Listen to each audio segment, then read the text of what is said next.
ನೇಣು ಬಿಗಿದ ಸ್ಥಿತಿಯಲ್ಲಿ ಗೃಹಿಣಿಯ ಮೃತದೇಹ ಪತ್ತೆಯಾಗಿದೆ. ಮೈಸೂರಿನ ಸರಸ್ವತಿಪುರಂನ ನಿವಾಸದಲ್ಲಿ ಗಂಡ ಅಕ್ಷಯ್ ಪತ್ನಿ ಸಂಧ್ಯಾಳನ್ನ ಕೊಂದಿದ್ದಾನೆ ಅನ್ನುವಂಥ ಒಂದು ಆರೋಪ ಈಗ ಕೇಳಿಬರ್ತಾ ಇದೆ.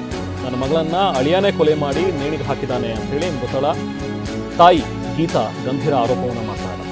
ಹುಣಸೂರು ಪುರಸಭೆಯ ಮಾಜಿ ಅಧ್ಯಕ್ಷೆ ಗೀತಾ ಅವರ ಪುತ್ರಿ ಸಂಧ್ಯಾ ಇವತ್ತು ಆತ್ಮಹತ್ಯೆಗೆ ಶರಣಾಗಿದ್ದಾರೆ ಅಂತ ಮೇಲ್ನೋಟಕ್ಕೆ ಹೇಳ್ತಾ ಇದ್ದಾರೆ. ಬಟ್ ಇದು ಆತ್ಮಹತ್ಯೆ ಅಲ್ಲ, ಇದು ಕೊಲೆ ಅನ್ನುವಂಥದ್ದನ್ನು ಅವರ ಸಂಬಂಧಿಕರು, ಅವರ ತಾಯಿ ಈಗ ಆರೋಪವನ್ನು ಮಾಡ್ತಾರೆ.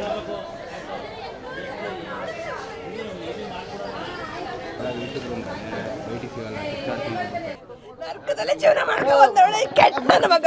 ಅಪ್ಪ ಅವ ಎಲ್ಲ ಕೆಟ್ಟವ್ರೇನೆ, ಯಾರು ನನ್ನ ಮಗಳನ್ನ ಕಾಪಾಡ್ಕೊಂಡಿಲ್ಲ. ಇದು ಸ್ವಂತ ಮನೇನೆ, ಟೀಕೆಲ್ಲ ಬಿಟ್ಟು ಸ್ವಂತ ಮನೇನೆ, ಎಲ್ಲ ಕಡೆನೂ ಐತೆ. ನನ್ನ ಮಗಳನ್ನ ಇವತ್ತು ನನ್ನ ಮಗಳನ್ನ ಏನೋ ಮಾಡಿ ನಿಗ್ಗಿಸ್ಬಿಟ್ಟವನೆ, ಅವನು ಸಾಯಿಸ್ಬಿಟ್ಟವನೆ. ಅವನು ಸಾಯಿಸಿರೋದು ನನಗೆ. ನನ್ನ ಮಗಳು ಏಡಿ ಅಲ್ಲ, ನನ್ನ ಮಗಳು ಗಂಡು ಮಗ. ನಂಗೆ ಅವಳು ನನ್ನ ಮಗಳು ಗಂಡು ಮಗ, ಅವಳು ಇಬ್ರು ಒಂದು ಹೆಣ್ಣು ಒಂದು ಗಂಡು. ಅಯ್ಯೋ ಏಡಿ ಅಂತೂ ಅಲ್ಲ ಅವಳು. ನನ್ನ ಗಂಡ ಬೇಡ, ಅಪ್ಪನಿಗೆ ಮಕ್ಕಳಾಗಿರ್ಲಿ ಅಂತಲೇ ಅವಳು ಜೀವನ ಮಾಡ್ಕೊಂಡ್ ಬಂದವಳೆ. ಹಿಂಸೆ ಕೊಡ್ತಿದ್ದೆ ಸರ್, ಎಲ್ಲಾ ತರನು ಕೊಟ್ಟಿ ಅವಳಿಗೆ ಅದ್ದೂರಿಯಾಗಿ ಮದುವೆ ಮಾಡಿದೀವಿ. ನೀವು ಅಷ್ಟು ನಿಮ್ಗೆ ಅನುಮಾನದ್ರೆ ಬಂದು ನಮ್ ಹುಣಸೂರಲ್ಲಿ ಕೇಳಿ ಎಷ್ಟು ಅದ್ದೂರಿಯಾಗಿ ನನ್ನ ಮದುವೆ ಮಾಡ್ಕೊಂಡಿದ್ದೀನಿ. ನನ್ನ ಮಗಳನ್ನ ಬಂಗಾರದಲ್ಲಿ ಸಾಕಿ ಗಿಣಿ ಸಾಕಿ ಇವತ್ತು ಗಿಡಗನ್ ಕೈ ಕೊಟ್ಟಿ ನನ್ನ ಮಗಳು ನಾನು ಕಳ್ಕೊಂಡಿದ್ದೀನಿ. ದಯವಿಟ್ಟು ನನಗೆ ಏನ್ ಹೇಳ್ಬೇಕು ನನ್ಗೆ ಅರ್ಥ ಆಯ್ತಿಲ್ಲ. ಅವನು ಬಂದಾಗ ಸಿಸಿ ಕ್ಯಾಮ್ರಾ ಓನಾಗಿ ಮಾಡ್ತೀವಿ ಅಂತ ಅಂದಿದ್ಬಿಟ್ರೆ ಅವ್ನು ಏನ್ ಮಾಡ್ತಾರೆ ನಮ್ಗೆ ಅಷ್ಟಾಗಿ ನಮ್ಗೆ ತಿಳಿಲಿಲ್ಲ. ನಮ್ಗೆ ಏನಾಯ್ತು ಅಂತಲೇ ನಮ್ಗೆ ಗೊತ್ತಿರ್ಲಿಲ್ಲ ಸರ್. ನಮ್ಗೆ ಇವತ್ತು ನನ್ನ ಮಗಳು ಕಳ್ಕೊಂಡಿದ್ದೀನಿ, ನಾನು ಏನ್ ಮಾಡ್ಬೇಕು ಅಂತ ನನಗೆ ಅರ್ಥ ಆಯ್ತಲ್ಲ ಸರ್. ನನ್ನ ಅಳಿಯ ಅತ್ತೆ ಮಾವನೇ ಸರ್. ಇದಕ್ಕೆಲ್ಲ ಎಲ್ಲರೂ ಅವರೇ ಕಾರಣಕರ್ತರಾಗಿದ್ದಾರೆ, ಇದರಲ್ಲಿ ಏನೂ ಇಲ್ಲ. ಅವ್ರಿಗೆ ಅವ್ರು ನನ್ನ ಮಗಳು ಇವತ್ತು ಹೆಂಗೆ ನೆಣಕವ್ರೆ ಅವ್ರನ್ನೂ ಹಂಗೆ ನೆಣಕ್ ಬಿಡಿ ಸರ್.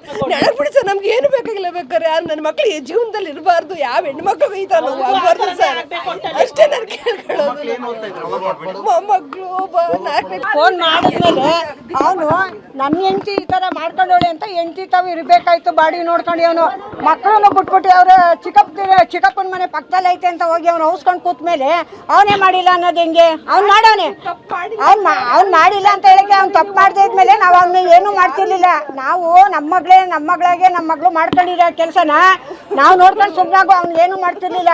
ಅವ್ನು ಇದ್ದು ಹೇಳ್ಬೋದಾಯ್ತಲ್ಲ. ಅವನು ಯಾಕೆ ಕದ್ದ ಹೊಸ್ಕೊಂಡ್ರು? ಈಗ ಅವ್ರ ಅತ್ತೆ ಮಾವ ಯಾಕೆ ಕದ್ದ ಹೊಸ್ಕೊಂಡವ್ರೆ? ಈಗ ನಮ್ಗೇನಂದ್ರೆ ನಮಗೆ ಅವನ್ನ ಇಲ್ಲ ನಮ್ಮ ವರ್ಷಕ್ಕೆ ಒಪ್ಪಿಸ್ಕೊಡ್ಬೇಕು.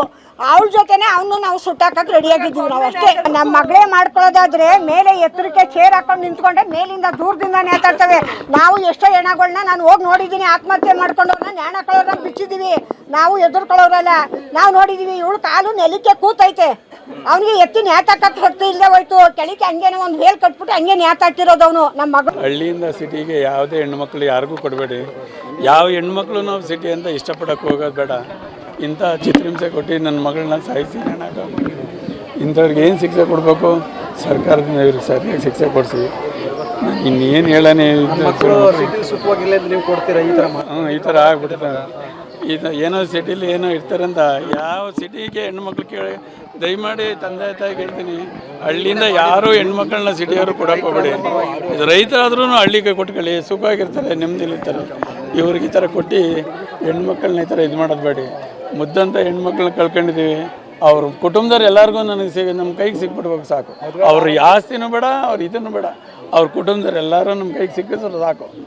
ನಾವೊಂದು ಅವ್ರ ಗತಿ ಏನೋ ಮಾಡಿ ಆಮೇಲೆ ನಾವು ಇದು ಮಾಡ್ಕೊತೀವಿ.